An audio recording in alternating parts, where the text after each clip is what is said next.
Hello, my name is Wanda Sabb, and this is my presentation on caregiver stress specific to older adults. By definition, stress involves pressure or tension.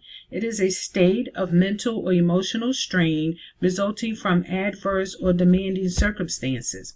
It's the body's method of reacting to a condition such as a challenge or physical or psychological barrier.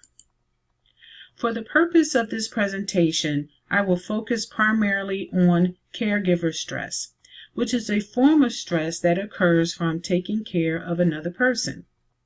The non-paid caregiver or informal caregiver, who is typically a family member, is involved in the day-to-day activities of daily living and or medical tasks of the elderly family member.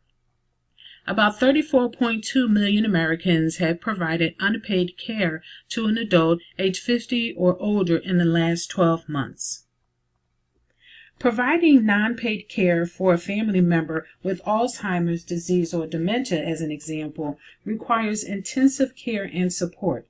It is noted in a research study conducted by the University of Kansas in 2017 that caregivers of dementia patients have shown high levels of depression, burden, and increased risk for health outcomes compared to non-caregivers.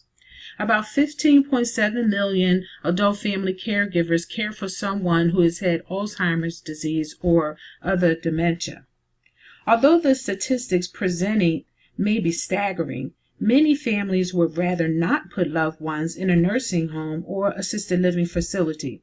As a labor of love, caregivers generally don't put loved ones in these types of facilities as a result of the obligation of caring for the person who once cared for them.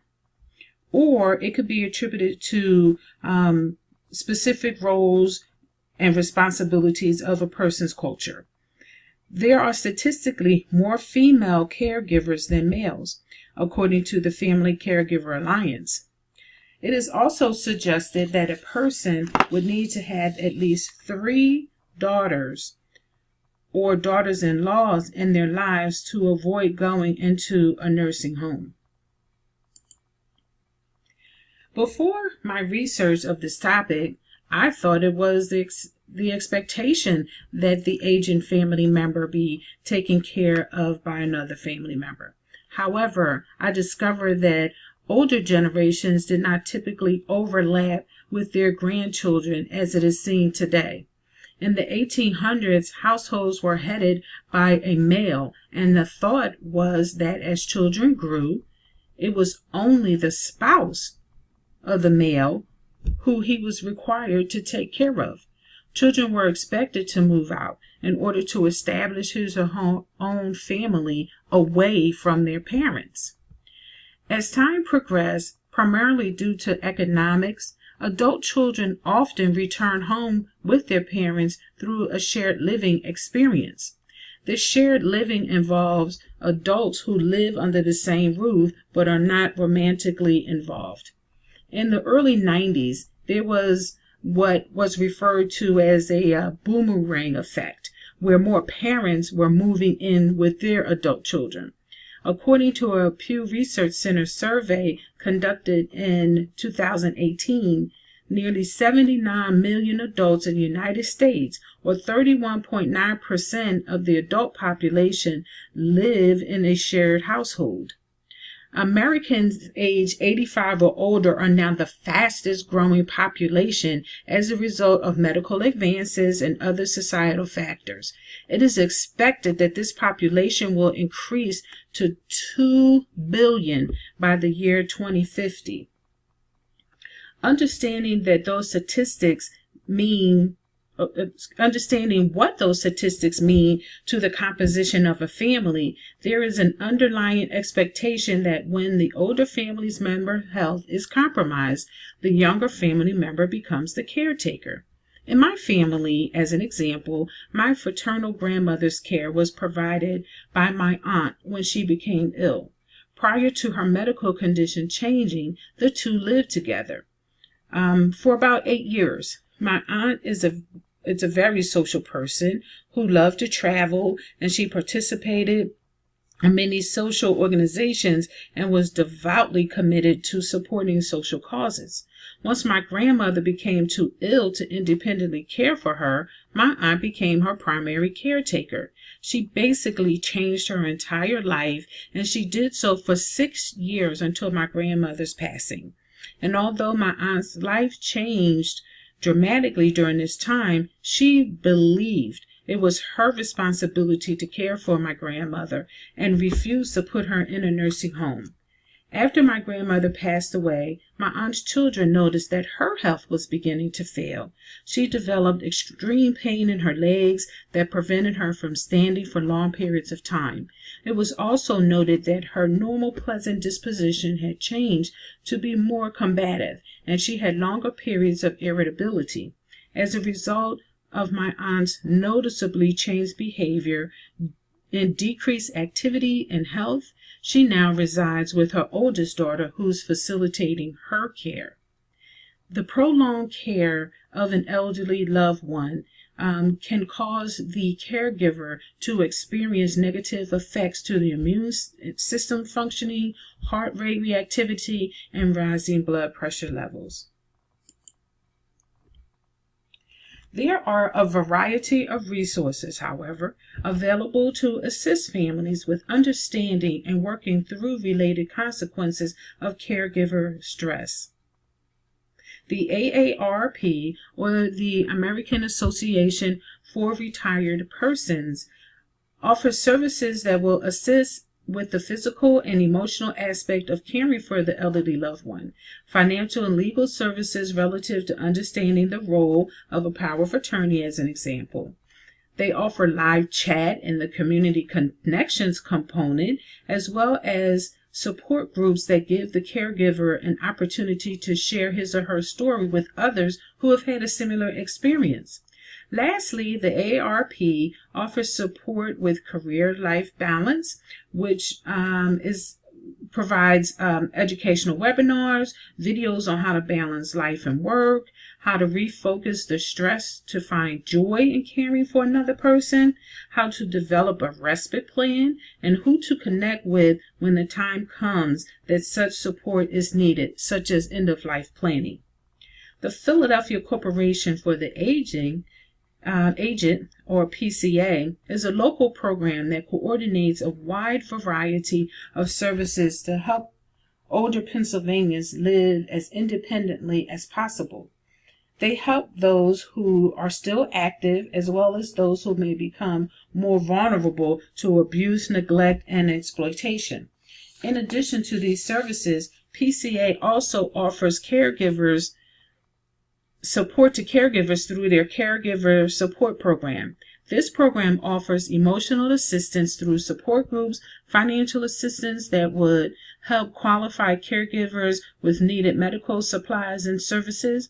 Respite services are also offered, which would allow the caregiver time away from his or her caretaking duties on a time-limited basis. In-home respite services are also available for those who would prefer to remain in the home but may need a break during the evening hours.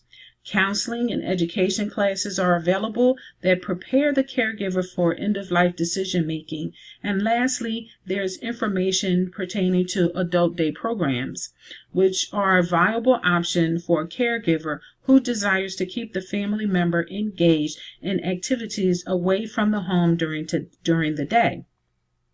To find out more about caregiver stress and the resources available, information can be found by checking out the website caregiverstress, which is one word, .com.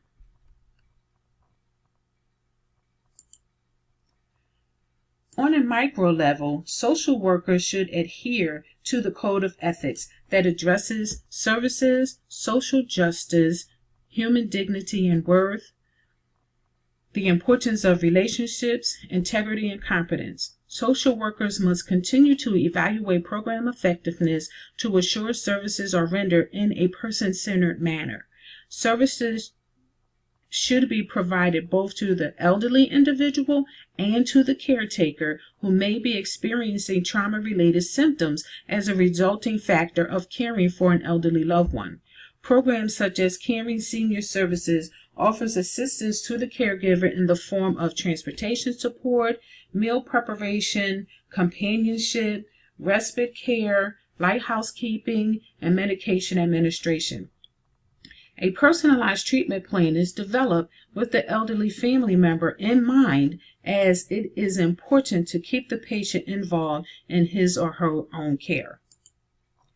On a meso level, it's important to support the caregiver with understanding the current diagnoses and treatment methods of the elderly person he or she is supporting.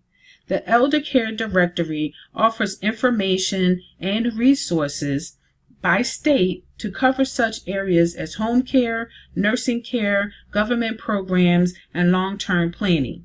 Every state has an aging service division that provides a wide range of state assistance programs to eligible seniors and their caretakers, to include information, counseling, and respite services.